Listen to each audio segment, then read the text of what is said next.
यार बच्चों कैसे हैं? उम्मीद है आप लोग अच्छे होंगे, अच्छे से पढ़ाई कर रहे होंगे। और आज हम कक्षा 6 का तीसरा चैप्टर शुरू करने जा रहे हैं, जिसका नाम है पूर्णांक यानी इंटीजर्स। ठीक हो? इनकी इंटीजर्स यानी पूर्णांक की आवश्यकता हमको क्यों पड़ी? हम पूर्णांक संख्याओं के बारे में पढ़ चुके हैं। हमने उसमें देखा था, अगर छोटे पूर्णांक से अगर हम बड़ा पूर्णांक घटा रहे हैं तो एक संख्या प्राप्त हो रही थी, कितनी? 3 में से 5 जाएंगे, वो माइनस के 5 ज़्यादा है तो माइनस के ही बचेंगे, कितने? 2। तो ये संख्या प्राप्त हो रही थी। इसके बारे में इससे पहले हमको नहीं पता था, लेकिन ये पता था कि ये पूर्ण संख्या नहीं है। तो ऐसी संख्या क्या है, इनको पढ़ने के लिए ही पूर्णांकों का आविष्कार हुआ। तो ये क्या कहलाएंगे? पूर्णांक संख्या। ये क्या थी? ये थी पूर्णांक संख्या। ठीक है, पूर्णांक संख्या है, पूर्ण संख्या नहीं थी। पूर्ण संख्या में क्या होता है? 0 से अनंत तक आता है। ठीक है, अब पूर्णांक क्या होते हैं? पूर्णांक में वो सारी संख्याएं आ जाती हैं, 0 भी आता है, 1 2 3 ये भी आते हैं, साथ में ये माइनस वाले भी संख्याएं आ जाती हैं, -1 -2 -3 डॉट डॉट डॉट। ये इधर चले आएंगे, उधर अनंत तक चले जाएंगे।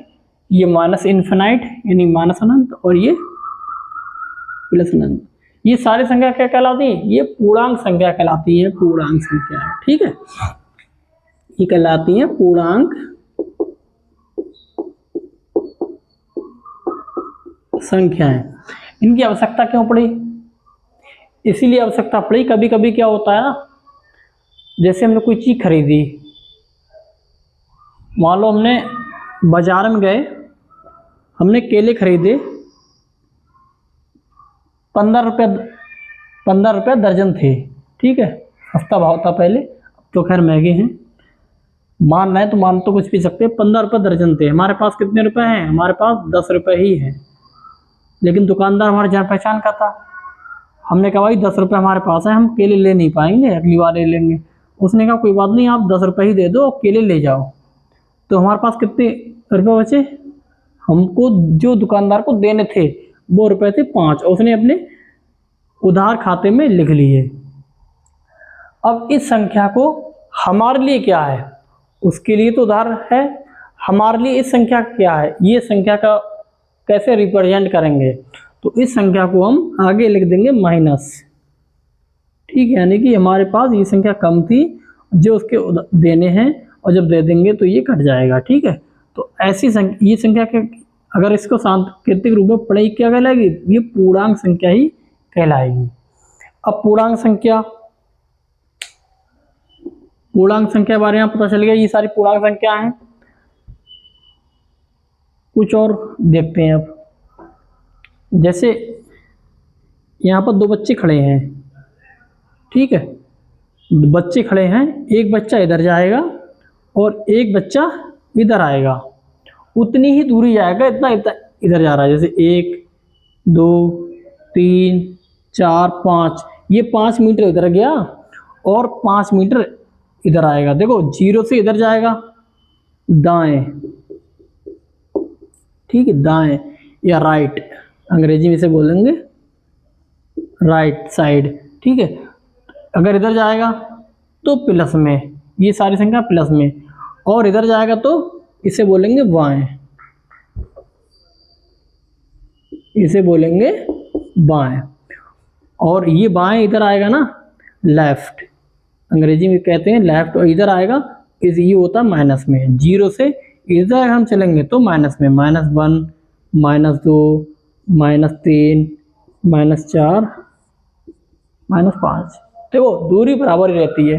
अब यहाँ से 1 चला, इसका विपरीत इधर एक -1 चला, दोनों यहाँ से दोनों विपरीत है, ठीक विपरीत। इस 1 का विपरीत क्या होगा? 1 का विपरीत -1, इस 2 का विपरीत -2, इस 3 का विपरीत -3, ऐसे ही 4 का विपरीत -4, ठीक विपरीत। और विपरीत कैसे होता है? अगर इन दोनों संख्या को जोड़ दे तो वो शून्य आ जाता है। जैसे 1 में अगर -1 जोड़ दे, 0 आ जाएगा। 2 में अगर -2 जोड़ दे, 0 यानी 0 आ जाएगा। 3 में -3 जोड़ दे, 0 आ जाएगा। ठीक है, ये बता रहे हैं आपको ऐसे ही आपको समझना है, नोट भी करो, समझो भी, ठीक है।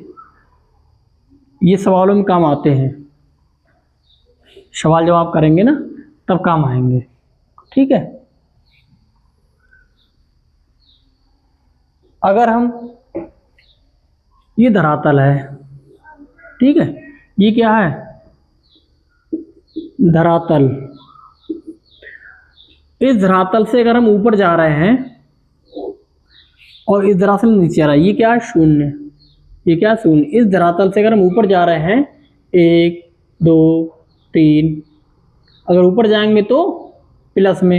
इस धरातल से, जमीन है ना, जमीन नीचे आएंगे तो माइनस में, उतना ही, ठीक है, माइनस में। धरातल से ऊपर जा रहे हैं तो प्लस में और नीचे आ रहे हैं तो माइनस में, ये नोट कर लेना, ठीक है। ये धरातल के लिए है, ठीक।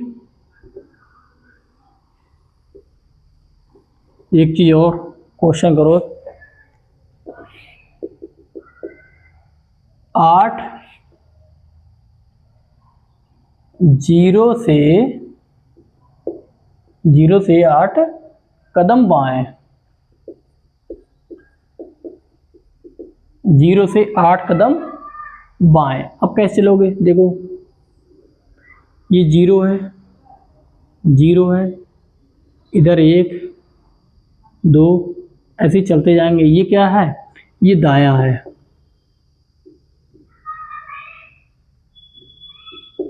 ये दाएं। और यहाँ 0 से इधर, 0 से इधर, ये क्या है, बाएं, ये बाएं। अब बाएं से 0 से 8 कदम बाएं कह रहा है, तो हम किधर चलेंगे, इधर चलेंगे।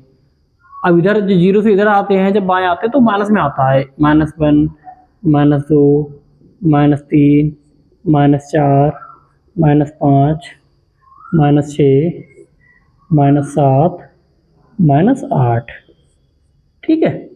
तो 0 से इधर आए तो ये है बाएं, ये सारी संख्या कैसे में आएंगी, माइनस में आएंगी, ठीक है।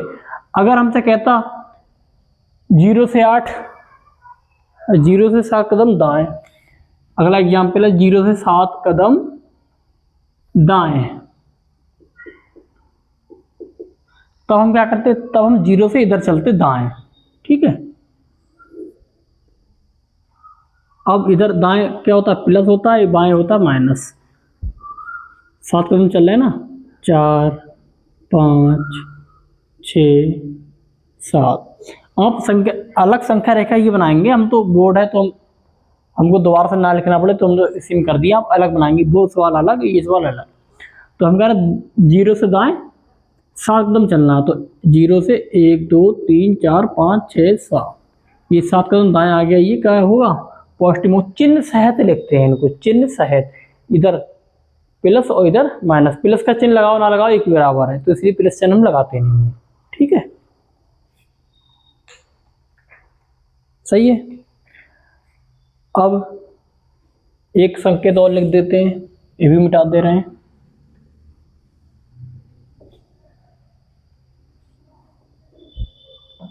अब दिशाएं, ये क्या है, पूरब यानी ईस्ट, पश्चिम यानी वेस्ट, ये नॉर्थ, ये साउथ, ठीक है, यानी उत्तर, ये दक्षिण, साउथ। अब इस 0 से अगर हम पूरब में जाएंगे, इधर 1 2 3 ऐसे इधर जाएंगे, जितना भी इधर जाएंगे वो प्लस में होगा, ठीक है। अब 0 से अगर हम पश्चिम में जाएंगे तो माइनस होगा, वो कितना भी जाए, चाहे -1 -2 -3 कितना भी जाए वो माइनस में होगा। अगर हम इससे नॉर्थ में जाए, नॉर्थ में, ऊपर नॉर्थ में, ठीक है, तो वो किस में होगा, प्लस में होगा, 1 2 3। अगर हम 0 से 0 से नीचे आए, यानी दक्षिण में आए, दक्षिण में, ठीक है, तो वो किस में होगा, माइनस में होगा, -1 -2 -3, ठीक है। ये संकेत याद रखना, क्वेश्चन में आएगा, आप सवाल करने के काम आएंगे, ठीक है। जैसा बता रहे हैं वैसा दिमाग में याद रखना, ठीक है।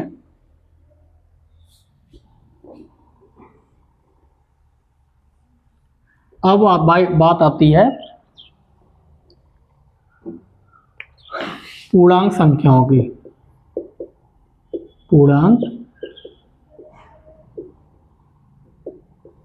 संख्या, देखो पूर्णांक संख्या क्या होती हैं? 0, 1, 2, 3, 4,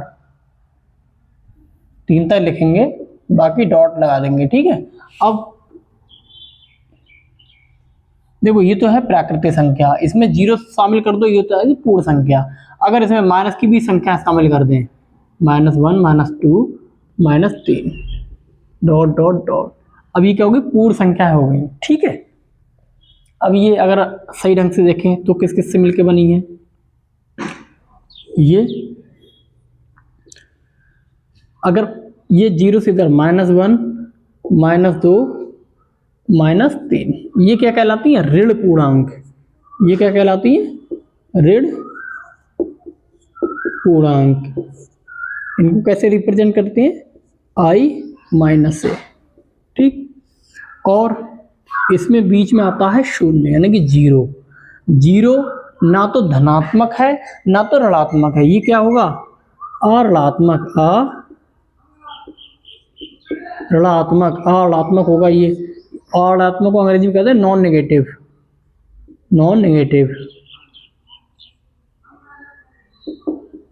नेगेटिव, ठीक है। अब इसी के साथ संख्याएं 1, 2, 3, डॉट डॉट डॉट, इन संख्याओं को क्या लिखेंगे? देखो डॉट आप बुझो कितने डॉट लगाते हैं। अगर हम संख्या कंटिन्यू रखते हैं तो 3 डॉट लगाते हैं, इससे पता चलता है कंटिन्यू आगे जा रही है। तो ये संख्या क्या है? ये संख्या एक तो बोलेंगे धन पूर्णांक, और धन पूर्णांक को ही या तो इससे लिख सकते हो, धन पूर्णांक को ही प्राकृतिक संख्या कहते हैं। ये प्राकृतिक संख्या है, ठीक है। तो ये पूर्णांक संख्या कितने से मिलाकर बनी है? 3 से। ऋण पूर्णांक अऋणात्मक यानी 0 ना तो धनात्मक है ना तो ऋणात्मक है, ये धन पूर्णांक, इसको I+ से रिप्रेजेंट करते हैं और इसी को प्राकृतिक संख्या कहते हैं, ठीक है। आई बात समझ में? ठीक है, इतना आप नोट कर लेना, ठीक है। ये तो मैंने बता ही दिया था आपको, प्रत्येक धन पूर्णांक के संगत एक ऋण पूर्णांक होता है। आप नोट में लिख भी लो, प्रत्येक धन पूर्णांक के संगत एक ऋण पूर्णांक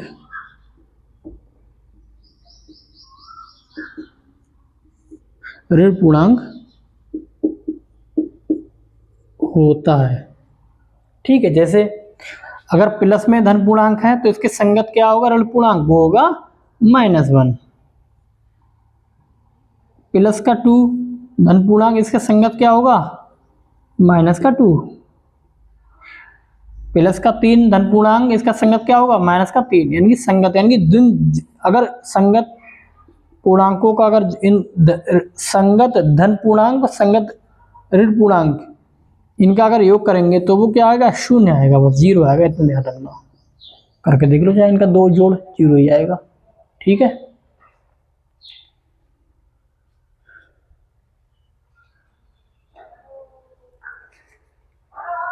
अब लास्ट बात आती है इनकी तुलना, ठीक है। इसे मिटा दे रहे हैं। देखो ये नोट में ये पॉइंट आप याद रखेंगे, प्रत्येक धन पूर्णांक समस्त ऋण पूर्णांकों से बड़ा होता है। धन पूर्णांक वो होते हैं जो 0 से इधर होते हैं, 1, 2, 3, -1, -2, -3।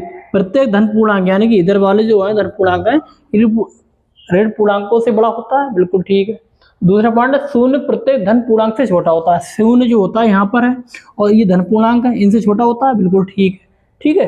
0 धन पूर्णांक से छोटा होता है, लेकिन क्या होता है, शून्य प्रत्येक ऋण पूर्णांक से बड़ा होता है। ऋण पूर्णांक क्या है, ये इनसे क्या शून्य क्या होता है, बड़ा होता है। शून्य भी बड़ा होता है किसी से, तो इसीलिए जो शून्य है, जो कमजोर है, उसको ये ना समझिए कमजोर है छोटा है, वो भी बड़ा होता है किसी न किसी से, तो वो भी बड़ा होता है ना।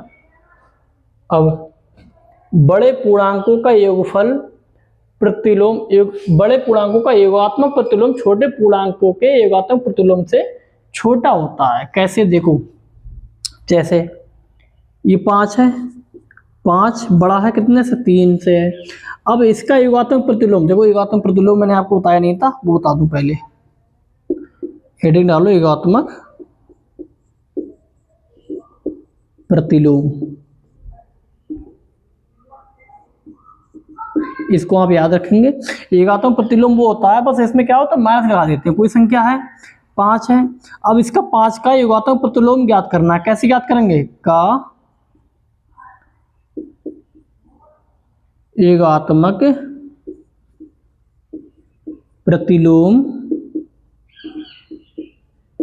ज्ञात करो। कैसे ज्ञात करेंगे, बस इसके आगे माइनस लगा देंगे, -5, ठीक है, बस ये योगात्मक प्रतिलोम हो गया। अब ऐसे ही दूसरा एग्जाम्पल, अगर हम इस संख्या का योगात्मक प्रतिलोम ज्ञात करें तो क्या होगा, बस इसके आगे माइनस लगा देंगे, -4। अब ब्रैकेट के अंदर माइनस माइनस गुणा करेंगे, प्लस हो जाएगा 4। इसका -4 का योगात्मक प्रतिलोम प्लस का 4, बस माइनस लगा देते हैं। तो इसमें इसका योगात्मक प्रतिलोम क्या होगा, 5 का -5, इसका योगात्मक प्रतिलोम क्या होगा, -3। हमने आपको बताया था जो माइनस में संख्या जितनी छोटी होती है उतनी ही बड़ी होती है, और जितनी बड़ी होती है उतनी ही छोटी होती है। तो माइनस का 3 जो होता है बड़ा होता है माइनस के 5 से, इसीलिए जो लिखा है वो बिल्कुल सही लिखा है। बड़े पूर्णांक का योगात्मक प्रतिलोम छोटे पूर्णांक के योगात्मक प्रतिलोम से छोटा होता है, बिल्कुल सही बात है, ठीक है। तो इसको याद रखेंगे। लास्ट टॉपिक है इसका अभी एक्सरसाइज 3 से पहले का निरपेक्ष मान, तो वो भी बता दे रहे हैं आपको। देखो निरपेक्ष मान बहुत सिंपल चीज है, बस मॉड लगा देते किसी भी संख्या में। एग्जाम्पल के तौर पे 6 का निरपेक्ष मान, 6 का निरपेक्ष मान 6 ही होता है, क्योंकि 6 के ऊपर अगर मॉड लगा देंगे, मॉड क्या होता है, ऐसा ऐसा चिन्ह होता है, ये चिन्ह होता है, वो होता है मॉड का, ठीक है। तो इसका 6 ही होगा। दूसरा एग्जाम्पल है -5 का निरपेक्ष मान,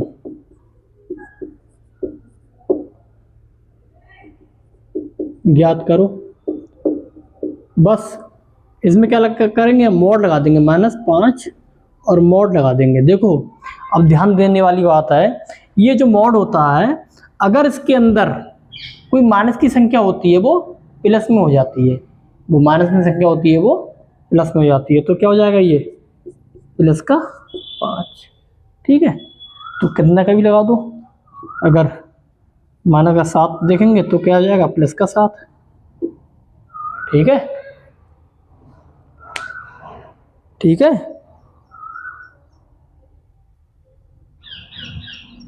ठीक है।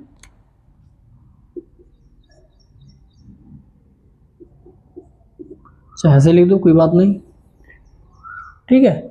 बस ये ध्यान रखेंगे, मॉड लगा देंगे, मॉड के बाद जो अगर माइनस में है तो प्लस में हो जाएगा, प्लस में तो प्लस ही रहेगा। निरपेक्ष मान लो तो जो मॉड लगा देते हैं, तो मॉड के अंदर कोई भी संख्या जब निकलेगी ना वो पॉजिटिव होके ही निकलेगी। छोटे क्लास में तो आप ये सीखिए, उसके बाद जब बड़े क्लास में पहुँचेंगे तो कुछ और भी सीखेंगे इसमें मॉड से, फिलहाल अभी तो यही सीखिए, ठीक है। तो याद रखना इसको। अब सारे टॉपिक हो गए पूरे कंप्लीट आपके। अब होमवर्क में आप अभ्यास 3A